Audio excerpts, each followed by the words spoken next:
সুপ্রিয় দর্শক, স্বাগত জানাচ্ছি। বর্তমান বিশ্বের ভূ রাজনৈতিক প্রেক্ষাপট অত্যন্ত জটিল এবং অস্থির। ইউক্রেন রাশিয়ার যুদ্ধ শুধু ইউরোপেই নয়, সমগ্র বিশ্বের জন্য একটি গুরুতর হুমকি হিসেবে বিবেচিত হচ্ছে। তেমনি আবার দীর্ঘদিন ধরেই মধ্যপ্রাচ্যে অস্থিরতা চলছে, কেননা ইরান ইসরায়েল যুদ্ধের রেশ এখনো রয়ে গেছে। আবার যে কোনো সময় এই দুই দেশের মধ্যে যুদ্ধ বেঁধে যেতে পারে নতুন করে, সেই শঙ্কাও রয়েছে। কাতারে হামলা চালিয়ে নতুন বড় বিপদ ডেকে আনলো ইসরায়েলের প্রধানমন্ত্রী বেনিয়ামিন নেতানিয়াহু। প্রশ্ন হচ্ছে, কি সেই বিপদ? আরব বিশ্ব কি শুধু ইসরায়েলের হামলার শিকার হবে, নাকি প্রতিরোধ গড়ে তুলবে? আবার আরবরা যদি প্রতিরোধ গড়ে তোলে, তাহলে ইহুদিদের কি হবে? এসব প্রশ্নের উত্তর সহ ইসরায়েল মুসলিম বিশ্বের নতুন যুদ্ধের বিশ্লেষণ নিয়ে সাজিয়েছি এবারের পর্ব। বিস্তারিত জানতে পুরো ভিডিওটি দেখুন। দর্শক, চলুন চলে যাই মূল ভিডিওতে।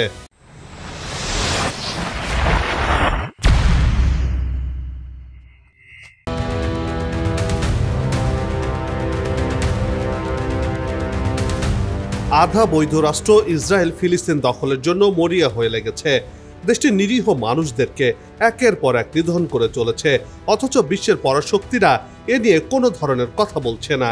ফিলিস্তিনের ভূখণ্ডে একের পর এক বোমা হামলায় পরিণত হয়েছে ধ্বংসস্তূপ। গাজায় ইসরায়েলের আগ্রাসনে লাখ লাখ মানুষ ঘর বাড়ি হারিয়ে নিজ দেশেই শরণার্থী হতে হয়েছে।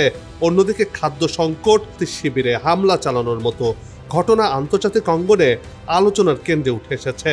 তারপরও দখলদার ইসরায়েল ইস্যুতে যুক্তরাষ্ট্র নিশ্চুপ।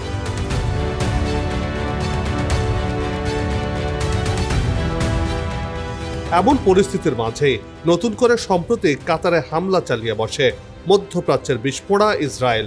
দোহায় ইসরায়েলের ক্ষেপণাস্ত্র হামলা বিশ্ব রাজনীতিকে এক নতুন মোড়ে দাঁড় করিয়েছে। আরব উপদ্বীপের কেন্দ্র অর্থাৎ উপসাগরীয় হৃৎপিণ্ডে এই হামলা শুধু কাতারের প্রতি নয়, পুরো আরব ও মুসলিম বিশ্বের প্রতি এক ধরনের সরাসরি চ্যালেঞ্জ। এই ঘটনার পর মুসলিম দেশগুলো ঐক্যবদ্ধ প্রতিক্রিয়া দেখিয়েছে। এর মাধ্যমে আন্তর্জাতিক অঙ্গনে ইসরায়েলের ক্রমবর্ধমান একঘরে হয়ে পড়ার আশঙ্কা স্পষ্ট হয়ে উঠেছে।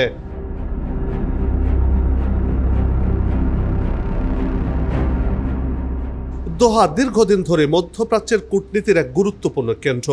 ফিলিস্তিন সংকটে কাতার প্রায় মধ্যস্থতাকারীর ভূমিকা পালন করে আসছে। মানবিক সহায়তা ও আলোচনার ক্ষেত্রেও তাদের ভূমিকা ছিল উল্লেখযোগ্য।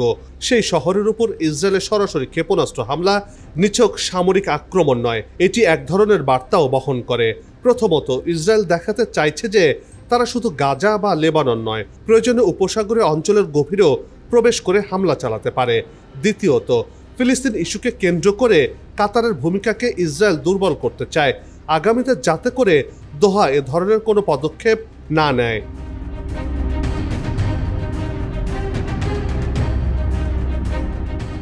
তৃতীয়ত, এই হামলার মাধ্যমে আরব উপসাগরের দেশগুলোর নিরাপত্তা সরাসরি প্রশ্নবিদ্ধ হয়েছে, যা আঞ্চলিক উত্তেজনাকে বহুগুণ বাড়িয়ে দিয়েছে। আর চতুর্থ বিষয় হলো, হামলাটি আন্তর্জাতিক অঙ্গনে ইসরায়েলকে আরও একঘরে করেছে এবং যুক্তরাষ্ট্রকেও অস্বস্তিকর অবস্থায় ফেলেছে। কারণ ওয়াশিংটন চাইবে না মধ্যপ্রাচ্যে তাদের গুরুত্বপূর্ণ মিত্র রাষ্ট্রগুলোকে সরাসরি বিপদের মুখে ফেলতে।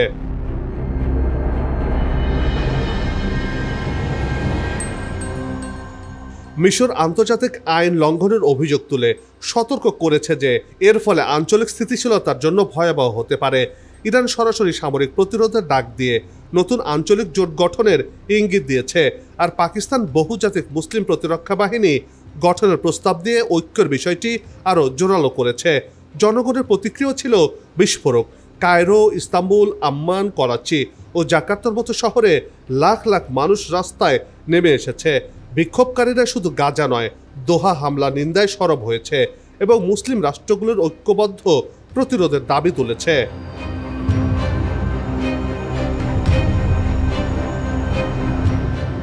যদিও মুসলিম বিশ্ব ঐতিহাসিকভাবে বিভক্ত, তবে এবার বাস্তবতা ভিন্ন।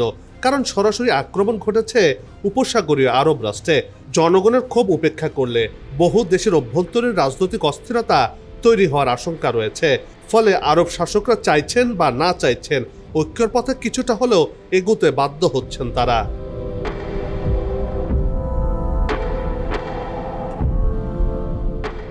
দোহা হামলার পর আরব ও মুসলিম দেশগুলো সামরিক প্রস্তুতি বাড়াতে শুরু করেছে। মিশর সম্প্রতি চীনা HQ-9B আকাশ প্রতিরক্ষা ব্যবস্থা মোতায়েন করেছে, যা রাশিয়ার S-400-এর সমতুল্য। এতে আকাশ প্রতিরক্ষায় তাদের সক্ষমতা বহুগুণ বেড়েছে। পাকিস্তান পারমাণবিক শক্তি ব্যবহার না করলেও তাদের বৃহৎ সেনাবাহিনী ও সামরিক প্রস্তুতির কথা স্পষ্ট করে জানিয়েছে। বহুজাতিক প্রতিরক্ষা বাহিনী গঠনের প্রস্তাব আসলে পাকিস্তান নেতৃত্বে এমন বাহিনী গড়ার সম্ভাবনার বাস্তব রূপ নিতে পারে।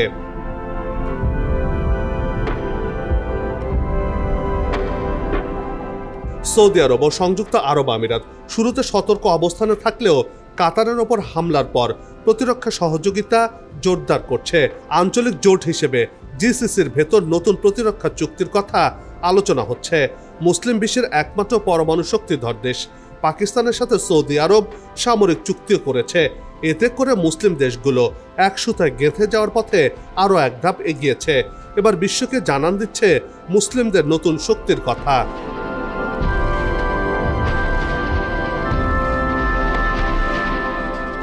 দোহা হামলার পর শুধু আঞ্চলিক নয়, ইসরায়েলের ভেতরে সংকট আরও প্রকট হয়েছে। প্রধানমন্ত্রী বেনিয়ামিন নেতানিয়াহু নিজেই স্বীকার করেছেন যে দীর্ঘমেয়াদে ইসরায়েল কূটনীতিকভাবে একঘরে হয়ে পড়তে পারে। এরই মধ্যে ইউরোপের কয়েকটি দেশ অস্ত্র রপ্তানি বন্ধ করেছে ইসরায়েলে। দেশটির বিরুদ্ধে আন্তর্জাতিক অপরাধ আদালতে গণহত্যার অভিযোগও রয়েছে। এই অভিযোগে গ্রেপ্তারি পরোয়ানা নিয়ে ঘুরছেন ইসরায়েলের প্রধানমন্ত্রী বেনিয়ামিন নেতানিয়াহু।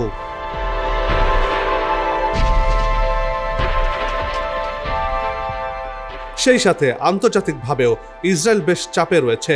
যুদ্ধ দীর্ঘায়িত হওয়ায় প্রযুক্তি খাত ক্ষতিগ্রস্ত হচ্ছে, অস্ত্রশিল্পে অর্ডার কমেছে, বিদেশি বিনিয়োগকারীরা পিছু হটছে।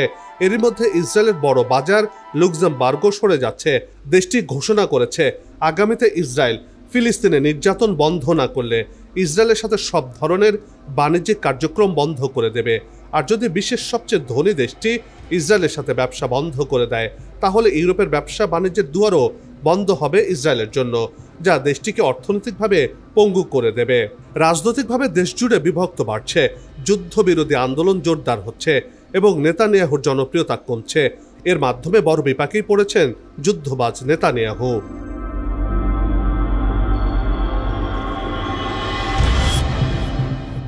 দোহা হামলা মুসলিম দেশগুলোকে নতুন করে ঐক্যের পথে ঠেলে দিচ্ছে। তুরস্ক, ইরান, পাকিস্তান ও মিশর যদি কার্যকরভাবে একত্র হয়, তবে একটি শক্তিশালী সামরিক জোট গড়ে উঠতে পারে। অন্যদিকে যুক্তরাষ্ট্র ও ইসরায়েল সামরিক শক্তিতে এগিয়ে থাকলেও আন্তর্জাতিক জনমত ও কূটনৈতিক বাস্তবতায় তারা ধীরে ধীরে একঘরে হয়ে পড়ছে। এই পরিস্থিতি চীন ও রাশিয়ার জন্য সুযোগ তৈরি করছে। তারা মুসলিম বিশ্বের সঙ্গে সম্পর্ক জোরদার করে নিজেদের ভূ রাজনৈতিক অবস্থান শক্ত করতে চাইছে। এতে বৈশ্বিক শক্তির ভারসাম্যে নতুন পরিবর্তন আসতে যাচ্ছে।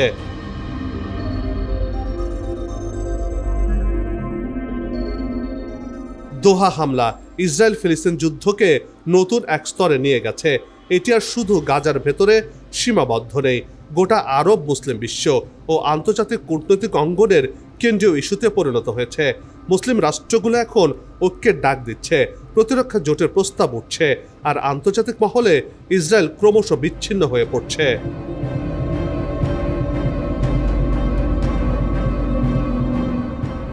নেতানিয়াহুর স্বীকারোক্তি প্রমাণ করে যে ইসরায়েলের সামরিক শক্তি যতই প্রবল হোক না কেন, দীর্ঘমেয়াদী রাজনৈতিক ও কূটনৈতিক বাস্তবতায় তারা গভীর সংকটে পড়তে বাধ্য।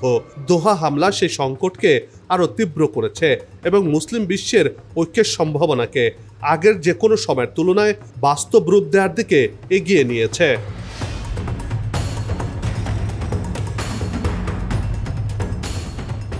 বিপদ যেন কাটছেই না, বরং ইসরায়েলের সামনে ঘোরতর বিপদ আসতে যাচ্ছে আরও। এই যেমন আরব এবং মুসলিম দেশগুলো আকাশপথে অবরোধ দিলে ভয়াবহ ক্ষতির সম্মুখীন হবে ইসরায়েলের অর্থনীতি। সংযুক্ত আরব আমিরাত ভিত্তিক একটি থিঙ্ক ট্যাঙ্কের গবেষণায় উঠে এসেছে এই তথ্য।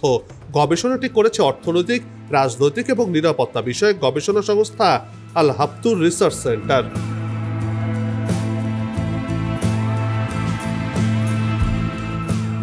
প্রতিবেদনটিতে বলা হয়েছে, ইসরায়েলি হামলার প্রতিক্রিয়ায় আরব বিশ্বে মুসলিম দেশগুলোর আকাশে সমন্বিত অবরোধ দিলে অর্থনীতির ভিন্ন খাতে মারাত্মকভাবে ক্ষতির মুখে পড়বে তেল আবিব। বিশ্লেষকরা মনে করছেন মুসলিম বিশ্ব একজোট হয়ে যদি ইসরায়েলের জন্য তাদের আকাশসীমা বন্ধ করে দেয় তাহলে দেশটির জিডিপি 5.7% থেকে নেমে 4.8% কমে যাবে। ফলে দেশটিতে অর্থনৈতিক মন্দার সূচনা হতে পারে। অন্যদিকে তুরস্ক, পাকিস্তান এবং ইন্দোনেশিয়ার মতো ওআইসিভুক্ত রাষ্ট্রগুলো যদি ইসরায়েলের সরাসরি ফ্লাইটগুলো বন্ধ করে দেয় তাহলে দেশটির জন্য এশিয়া ও আফ্রিকার উচ্চ প্রবৃদ্ধির বাজারেও বড় বাধা তৈরি হবে।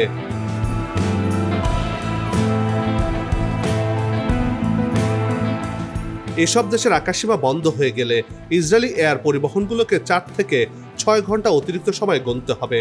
ফলে প্রতি ফ্লাইটে $30 থেকে $60,000 অতিরিক্ত খরচ হবে। এতে ইসরায়েলের বিমান সংস্থা এল আলের রাজস্বে বড় ধরনের টান পড়বে। 60 থেকে 75% রাজস্ব হারাবে বিমান সংস্থাটি, এমন তথ্য উঠে এসেছে ওই প্রতিবেদনে। মুসলিম দেশগুলোর এমন পদক্ষেপ ইসরায়েলের পর্যটন খাতে ধস নামাতে পারে বলেও আশঙ্কা করা হচ্ছে। চিকিৎসা সরঞ্জাম এবং মূল্যবান রত্ন আমদানিতেও বাড়তি সময় এবং খরচের প্রয়োজন হবে। এর মাধ্যমে অর্থনৈতিকভাবে ভেঙে পড়বে ইসরায়েল।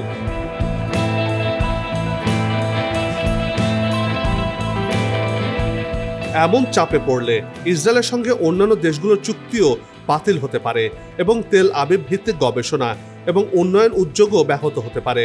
অর্থনৈতিক পরিণতির বাইরেও ওই রিপোর্টে আঞ্চলিক ভূ রাজনীতির বিষয়টি উল্লেখ করা হয়েছে। বলা হয়েছে যদি এমন পদক্ষেপ নেওয়া হয় তা হবে যুগান্তকারী এবং সাহসী উদ্যোগ। এতে ভূ রাজনৈতিক আঞ্চলিক কৌশলেও অনেক পরিবর্তন আসবে। এমনকি মার্কিন যুক্তরাষ্ট্র ইসরায়েলকে ছেড়ে দিতে পারে বলেও আশঙ্কার কথা তুলে ধরা হয়েছে। চাপে পড়বে যুদ্ধবাজ ইসরায়েল দেশটি। এর ফলে ইসরায়েল নামক দেশটি টিকবে কিনা সেটি নিয়েও শঙ্কা প্রকাশ করা হয়েছে।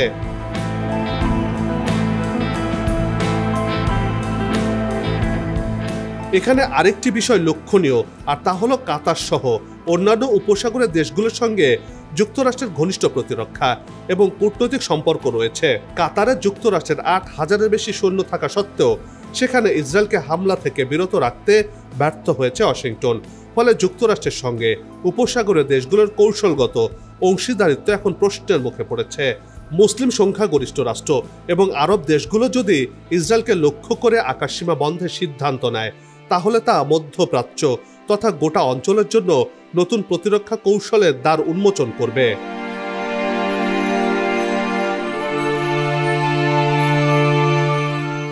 এতে করে কূটনৈতিক সংকটে পড়বে মার্কিন যুক্তরাষ্ট্র। এর মাধ্যমে ওয়াশিংটনকে আরব বিশ্ব অথবা ইসরায়েলের যে কোনো একটি অংশকে বেছে নেওয়ার চূড়ান্ত সিদ্ধান্ত নিতে হবে। এরই মধ্যে বিশ্বমঞ্চে বেশ একলা হয়ে পড়েছে ইসরায়েল। এর মাধ্যমে ফকির হতে বেশি সময় লাগবে না ইসরায়েল, এমনটি মনে করছেন অনেক বিশ্লেষক। অন্যদিকে এভাবে চলতে থাকলে অর্থ কষ্টে ভিন্ন দেশে পাড়ি জমাতে বাধ্য হবেন ইহুদিরা। এতে করে আবার তারা মানবেতর জীবনযাপন সহ না খেয়ে মরতে হবে ইহুদিদেরকে। অর্থনীতির বাইরে এ ধরনের পদক্ষেপ পুরো অঞ্চলের ভূ রাজনীতির চিত্র মৌলিকভাবে পাল্টে দেবে বলেই মনে করছেন বিশ্লেষকরা।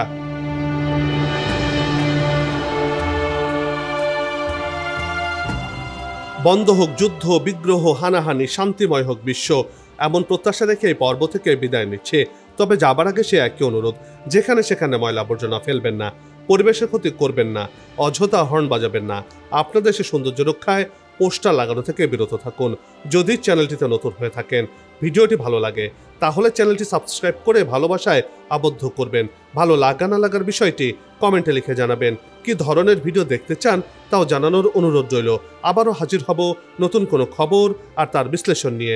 নিজে ভালো থাকুন, দেশকে ভালো রাখুন, আমাদের সাথেই থাকুন। ধন্যবাদ।